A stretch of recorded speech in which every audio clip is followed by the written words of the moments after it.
Bienvenidos a Aero Nobel Podcast.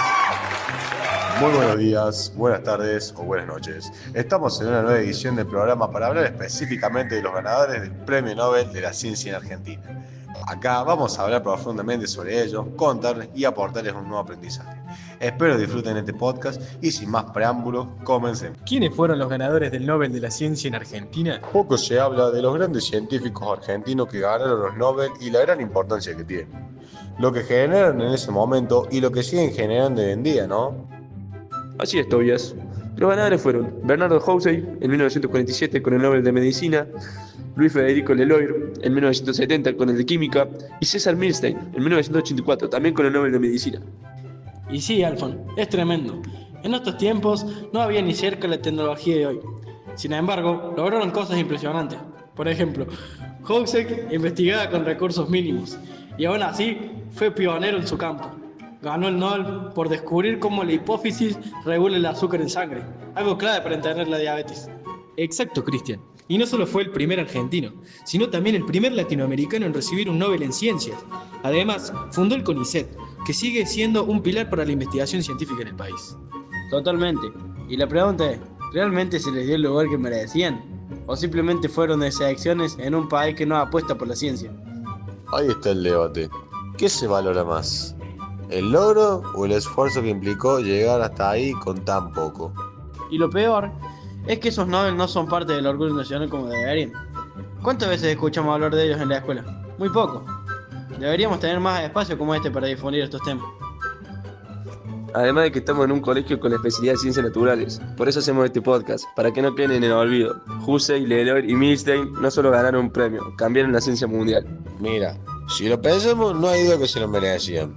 Lo que hicieron fue revolucionario, pero muchas veces también depende del contexto, ¿no? Por ejemplo, el Nobel no es solo por el descubrimiento en sí, sino por el impacto y la visibilidad. Sí, y además hay política en los Nobel. Por ejemplo, Milstein tuvo que compartir el premio con Kohler y Yer, que también investigaban anticuerpos. A veces se da a más de uno para reconocer diferentes aportes, pero lo loco es que Milstein nunca patentó su técnica. Dijo que la ciencia es para la humanidad y eso hizo que se use libremente en todo el mundo. Eso es tremendo, porque hoy esa técnica vale miles de millones en tratamientos, y él podría haberse hecho rico, pero prefirió que sea de uso libre. Y con Houssay también fue una historia fuerte. Fue echado de la universidad en 1943 por oponerse al gobierno militar. Y a pesar de eso, siguió investigando. Y 3 años después le dieron el Nobel. Eso también habla de su convicción. Y pensar que cuando la Eloy ganó en el 70, la noticia salió chiquita en los diarios. Lo conocían más en el interior que acá. Era tan humilde que fue a recibir el premio con un traje prestado. Posta. Y otro dato, Houssay competía con científicos de países mucho más desarrollados. Su laboratorio era más chico, con recursos limitados. Ganó porque sus descubrimientos eran demasiado importantes como para ignorarlos en ese tiempo.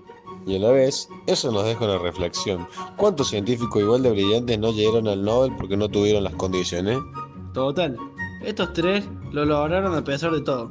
Pero si se invirtiera más, si se valorara más la ciencia, podríamos tener muchos más hombres argentinos en esa lista. Y por eso es clave hablar de ellos, no como figuras del pasado, sino como referentes, como ejemplo de lo que se puede lograr con pasión y conocimiento, aún sin tener los recursos necesarios. Y además, pensemos en el hoy. Trabaja en un laboratorio tan precario que mezclaba sustancias en frascos de yogur, literal, y ahí descubrió cómo funcionan los azúcares en el cuerpo. Eso sirvió para entender desde enfermedades raras hasta el metabolismo humano. Y aún así hay quienes dicen que no fue tan merecido, que en otros países había investigaciones más avanzadas, pero ojo, él hizo el hallazgo clave. Eso vale más que todos los recursos del mundo. Igual, Cristian, me hace pensar, si hubieran tenido los fondos que hoy tiene un laboratorio europeo o un estadounidense, ¿hasta dónde podría haber llegado ese chabón? Capaz descubrieron cosas incluso antes, porque tiempo, talento y dedicación les sobraba, pero cada experimento costaba el doble de esfuerzo. No tenían acceso a equipos automáticos, todo era manual. Y también hay una cuestión de sacrificio. Houssay, por ejemplo, fue expulsado de la universidad por razones políticas. Aún así fundó su propio instituto. Imagínate el nivel de compromiso. Lo echaron y en vez de dejar todo, creó un centro de investigación. ¡Qué capo!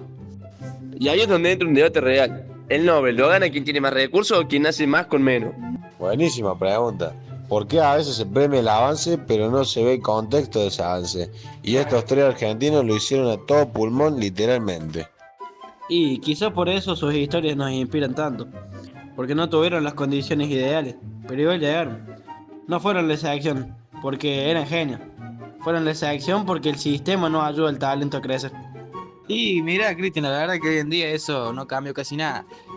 Porque todavía hay cerebros que se van del país que no pueden trabajar acá.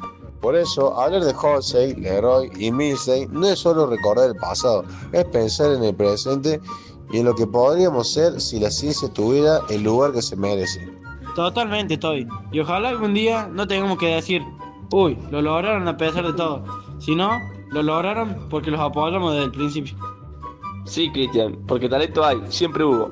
Lo que falta es creer en ese talento, darle herramienta, visibilidad, hacer que la ciencia no sea un lujo, sino una prioridad de esta nación. Y que las próximas generaciones no conozcan a estos científicos solo por un podcast, sino porque son parte de nuestra identidad, de nuestra historia. Que no se olviden. Y quién sabe, tal vez el próximo Nobel argentino ya esté investigando en alguna escuela pública. Con curiosidad, con ganas. Solo necesita que lo dejemos soñar y que no tenga que irse para hacerlo.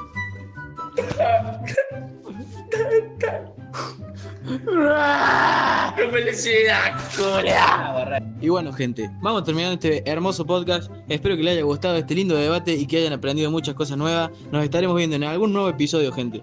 Ya saben, toda la info del Nobel se escucha acá, en Elo Nobel Podcast. Nos vemos, cuídense. Y no se olviden, la ciencia también es cultura. Difundirla, valorarla y apoyarla es parte de construir un país mejor. Nos despedimos. Hasta la próxima. Gracias por escucharnos. Chao, gente, a seguir aprendiendo.